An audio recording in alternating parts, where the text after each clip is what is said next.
Singda water treatment plant the staff amata leitabana ising thadok thajin tawang ngamdana leire haina Kadangban Part 1 Khun Committee ki Secretary Nunglai-pam Bobina wakalakle wafam asing asi Kadangban Part 1 Community Hall da pangtokhiba paumi singa unabagi thoram amada mahakna phongdokhibani May ahomdagi hauduna thokliba kanglup anigi irang asina maram oiduna Kadangban Khungi akoibada khundariba Khun Singh aduki matik awaba mayoknari haire Chungya nagna laiba Khun Singda Manipur lengang na lokhalakpa thorang khudingmaki phangpham thokpa khudong chaba sing phangduna laklabasu Kadangban Khun Kuki Khunga fit kuntra khakta lapna na laiba maramna Khun ngaknaba hotnabada awaba oire haike loinana Imphal Kangchup rota laiba lambida 22 Assam Rifles ki makhada Kuki Singhi bunker sajimduna laikhiba sina Maikai Asomgi miyam Imphal chatkosin tawba ngamdana leire Singda damdagi Imphal mayonda Thagadaba ising hojik mafam asida staff amata leitabana ising thabang ngamjiba se Public Health and Engineering Department PHED amadi mari leinaba singna athuba matamda yengsin biduna isingi awaba leiriba sing asi kokhanbiu haina phongdoke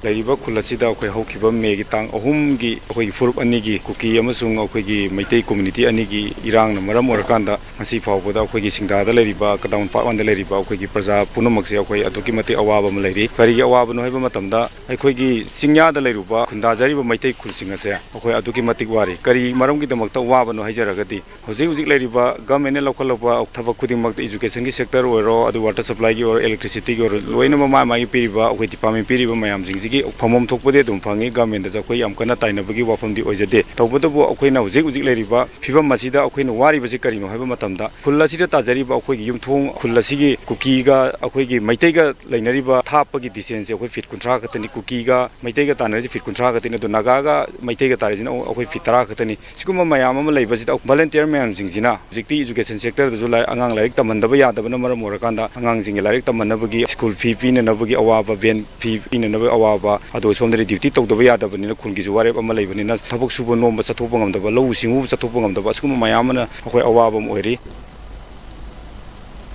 Nakalamaramda Kadangban Mera Paibi Ima Thodam Jamuna Laimana Hai Hojik Dogli Beirang Asina Ahal Oiraba Oirabi Kaya Tumfam Jafung Kangdana Wana Leirakpa Tha Ahum Helaba Se Fauba Lengang na Warushin ama purakpang ngamdana asum laithokli basi athuba matamda yanaba ama purakna bahona biu haike loinana hojik school ka bahorakpa asina mahirai singi school fee amadi jatok sengi fee kadaidagi thigani khanmada awaba mo oire mama mapa sungna su nom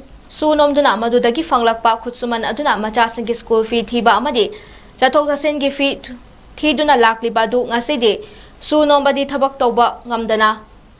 Lady Basna Mato Karam Namakogi Fee Tigani Kanbada, Mama passing me pinary hade. Lunana Kunasigi Akoba the Lady Balofon Pari, Marifurom Su Low Pan Bachambangam than a lady. Low Pan Bangam than Lady Basna Matang Jahida Kari or the Kani Kanbada Awabakaya Pokalehina Fondoke. Isa dagi isu dagi Alaman Punam Ahingtum Hamsabon Kampotre, a hand by Horupa the Dico. Chikari doroga kukin aham de naurika pe pasta naurika pok padagi dam sang commando lai police lakbado